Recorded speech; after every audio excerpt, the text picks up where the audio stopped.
Hello class 11, how are you all? So welcome to the next series, the next part of the chapter, that is chapter number 4, motion in a plane. In the last chapter we have discussed the horizontal projection, angular projection. We did some numerical that was related to the projectile. Okay, we will have a one more session on the numericals on the horizontal. Okay, but before this, let's discuss the one more part of this chapter. That's the last part, which is circular motion. Okay.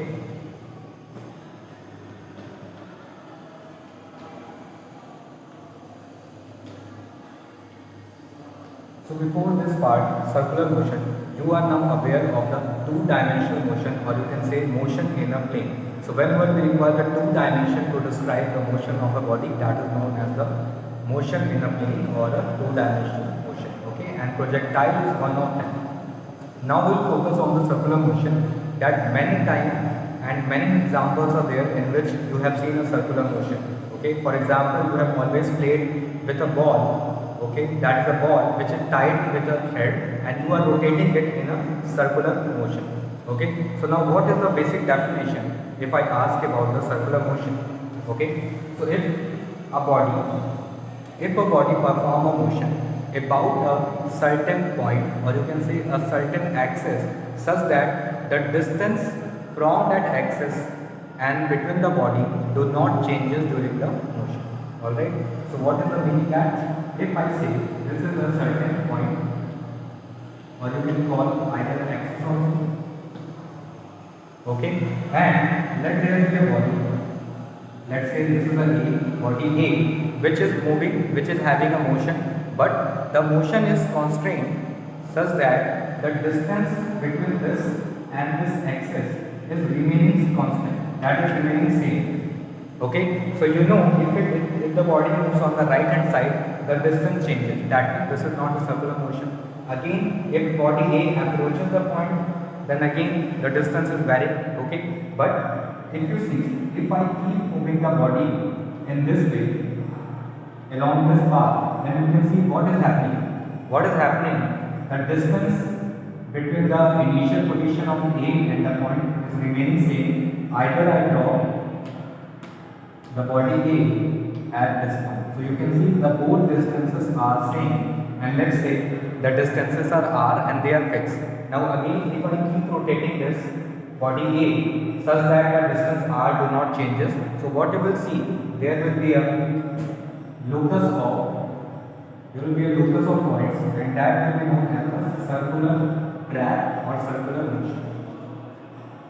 Okay, so it is approximately looking like a circle, that is known as the circular motion. Okay, now this is the very basic meaning of our circular motion. Alright. Now, before proceeding directly to the some other terms directly, okay, we will discuss some basic terms that are related to the circular motion. So the first term comes, that is known as angular displacement.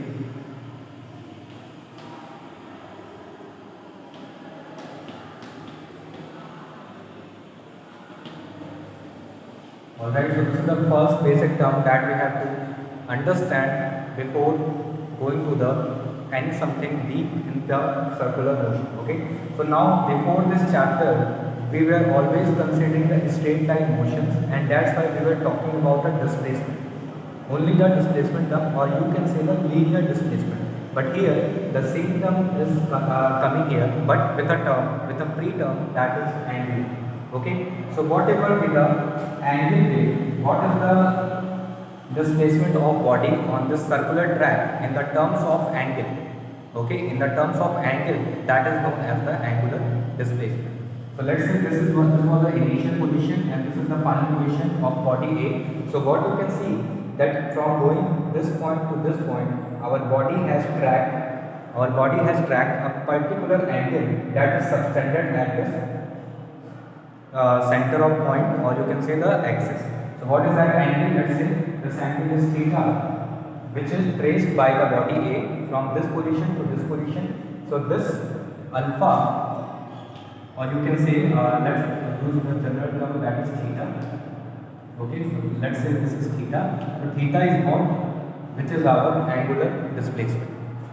Alright, so this is the angular or you can say the angle that is traced by the body is moving from between the two positions in a given time. Alright. Now this theta is mathematically given by arc upon radius.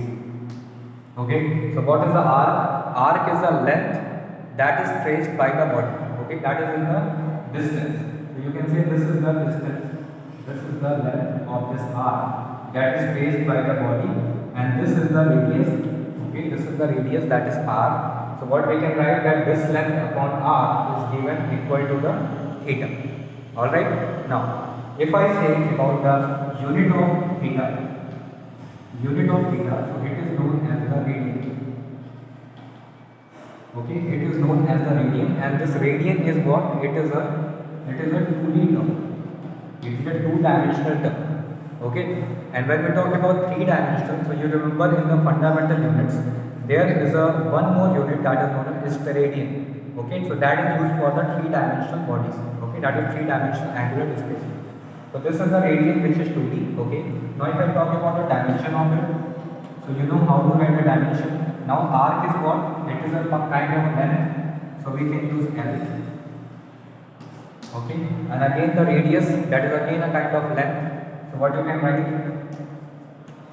Okay, so what we are finding, that this is the length of length, that is the same identical terms.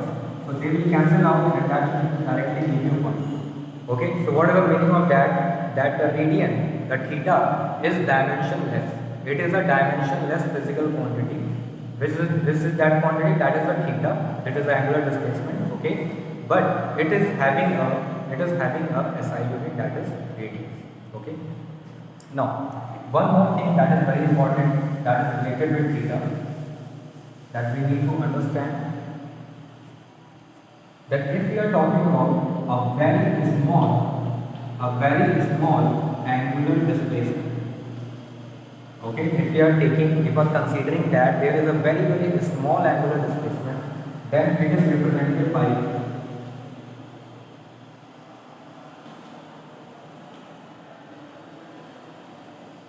you can say it will be converted to the d theta. Okay, so when the angular displacement is very small quantity, in that case this d theta is taken as a vector quantity.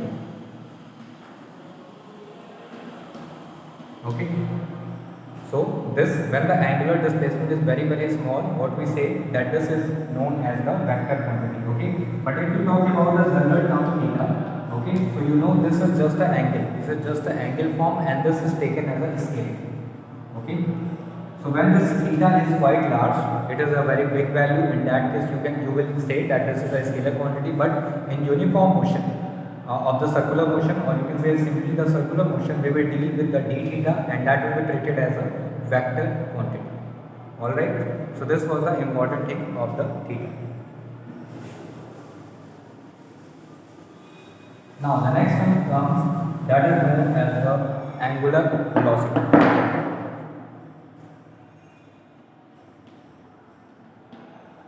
Now let me change this theta, as we told that we will deal with the d theta, that is a very small term. Okay, in the whole circular motion, whatever derivation we will do, we will always consider the d theta as our prime aspect. Okay, so this is the angular velocity, which is represented by, this is a kind of W you are seeing here, but this is not W, this is a omega. This is a omega. It is again a Greek letter. Okay, the Greek words are used to denote the terms. Okay, so what is the angular velocity?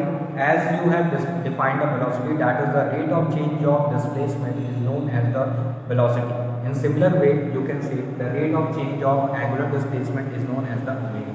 So what you can say, that omega is given by delta t theta upon delta t, and what happens if the dt is very small, you can write d theta upon t. Okay, so this is what rate of change of angular displacement, that is equal to omega. Okay, now again talking about omega, omega is what? Omega is a vector quantity. Okay, why? Because we are dealing with the d theta, so that's why it is a omega. Omega is also a vector quantity. Alright. Now, one more thing that to be noticed, that what is the direction of the omega? Okay, what is the direction of omega? So omega is given by the right hand rule. Okay, we will use the right hand rule. So if I just put at the center the right hand rule, so you can see the thumb will give the direction of this thumb is giving the direction of that is the omega. Alright, so what you can say is that if the body is moving in the anti-clockwise, it is directed upward. Okay, so let me write here also, if the body is moving in anti-clockwise, okay, so what is omega? Omega is upward. Okay, and if this is the clockwise motion is there, then omega is acting as a downward. Okay, you can also use the in the reverse of this, that is like this. If the body is moving in the clockwise, then the direction of the omega is in the downward side or inward side. Okay, so what you can conclude from here, that this is a certain vector which is acting along the axis. Okay, this is acting along the axis. The body is having a motion perpendicular to this axis. But what you can notice here, that omega is acting perpendicular to the plane of the motion. So in that case, which kind of vector is that? You can say this is a kind of axial vector because it is acting along the axis. Alright, so this is the direction of the omega, or you can also say this can also be the direction of the d theta, that is along the axis. So these are the axial vectors that we are talking about. Okay, now again coming to that is the unit. So let's see what is that. So for SI unit, if I say that omega is, you can check it out. This is the radian, this is the time. So this is radian per second.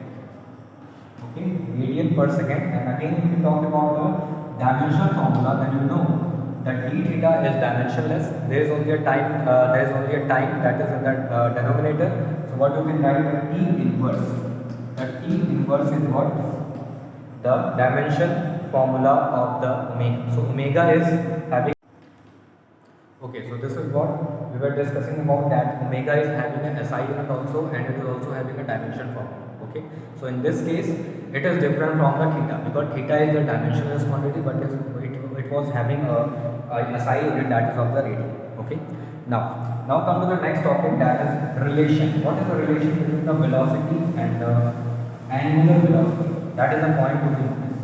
Okay, so we will draw some more simpler diagrams to understand this relation between the velocity and omega. Okay, so let us say that here is a circular motion. This is center O.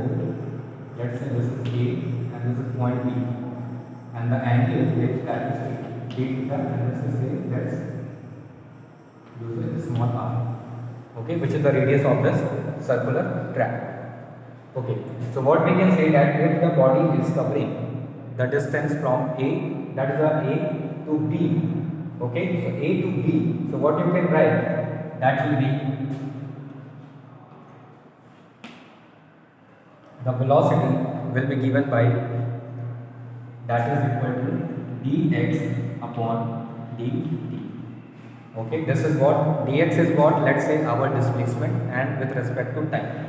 Okay, so in going from A to B, if I say A to B, what is the displacement? So you will say the shortest path that is connecting the A and B. Okay, because you cannot take an arc of this, because arc is not a displacement. We are talking about velocity, and velocity is what, that is the shortest distance between the 2 points. So that's why I have just joined this line. Okay, now if you say that if d theta is very very small, if it is very very small, then you can say the length of arc, is approximately, the sign is used for the approximately equal to what, that is the displacement AB, or you can say we have used x, that is the x, which is the displacement between A and B. Alright, so what you can write, the dx by dt as equal to d by dt of arc. What is arc? That is the length of A and B. Okay.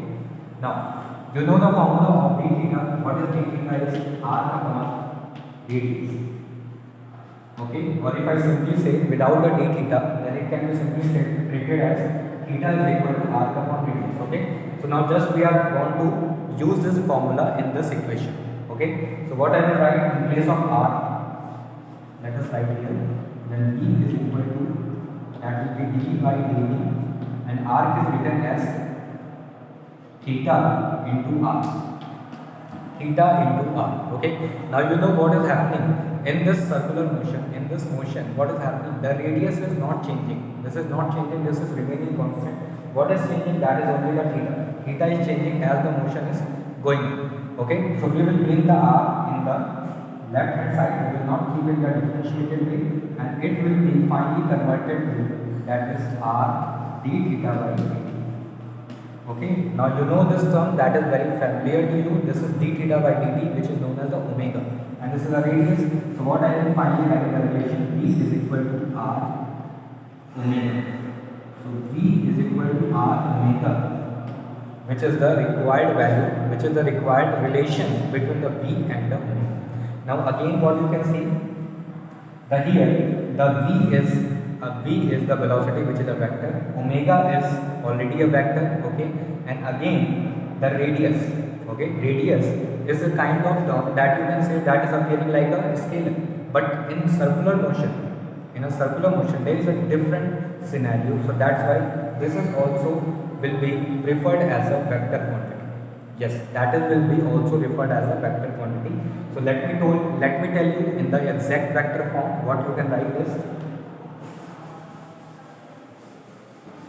Okay, so everyone keep noticing it. Then in vector form, if I write for circular motion, the v will be treated as a vector. Okay, and if there are both vector quantity and you are getting a resultant vector, that means there is not a dot product, there is a scalar, there is a cross product. Okay, there is a vector product. So what you can write it as omega cross r. So this is the right series to write the relation between v and omega in the vector form. Okay, now what is the direction of r? If you say what is the direction of r, then it is always outside. This is the always outside. Okay, and what is the velocity vector that you will say? So let's say if I want to see the velocity at this point a, so I will just draw a tangent. So this is giving the velocity at point a. Okay, similarly on b, if I want to see the vector, then this is the VB, which is again the tangent on the point B, which is giving the direction of the vector VB. Alright, so this is it. And now if I say what is the cross product appears like, so you know if the body is going in the anti-clockwise, so omega will be acting outward. Okay, so if I do the dot, that is the right hand rule. If I say this is outward, just try to assume that this direction is outward, that is coming out of the green rule. Okay, so you can simply do, this is the omega and this is r. So what we are getting a direction of velocity, that is in the tangent way. So that means we are using a correct way to write it. Okay, so you will not write r cross omega. This is the wrong way. Okay, because that will give you the wrong direction. So that's why always use in the vector form, that is omega into r. Okay, so I hope this is very clear to you.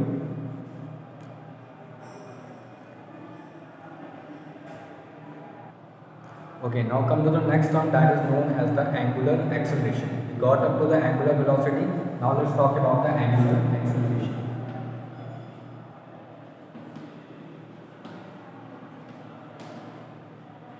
That is the angular acceleration, and it is denoted by a term that is known as the alpha.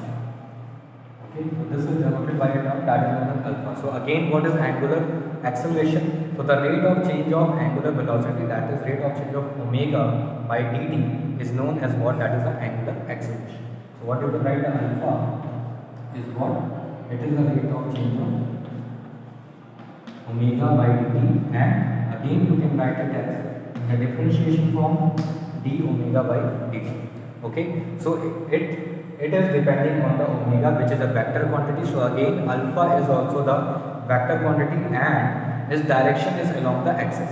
Okay, this is also what, let me write again, theta, omega and alpha, all are called axial vectors. These are axial vectors. Now talk about, if I talk about the unit, okay, then you can see from here, this is radian per second, and this is also second. So what is the unit? Radian per second square. Okay, and if I talk about the dimension, okay, dimension, so you know what is dimension of this? That is t inverse, and what is again divided by t.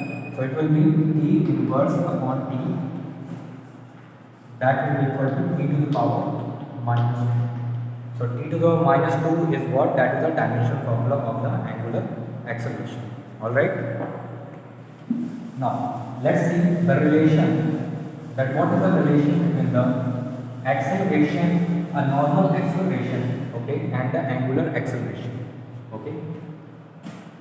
So this is the relation between acceleration and alpha, that is the angular acceleration. Okay, so let's see this relation, that what is the connection between them. So you know that we denote the acceleration, okay, that is a linear acceleration. If I talk about, this is just a, and it is denoted equal to, it is the rate of change of velocity upon the time.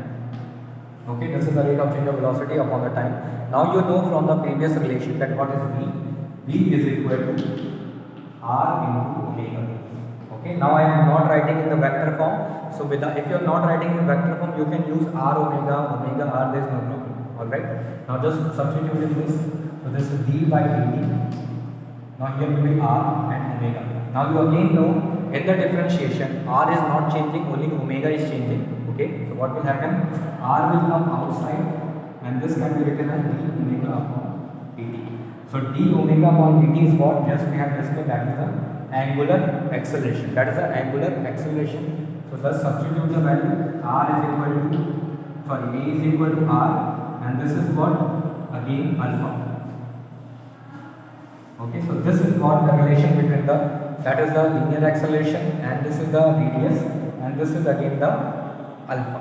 Okay, and all these are treated as a vector quantity in a circular motion. Okay, so until it is asked in a vector form, you can use it in the form of the circular scalar representation. There is no problem. Okay, and almost all the problem come in the same formatting also. Vector is used in a very less form. Okay, so I hope you understood today's lecture, and we will talk about more in the circular motion in the next class. Okay, so thank you all and have a nice day.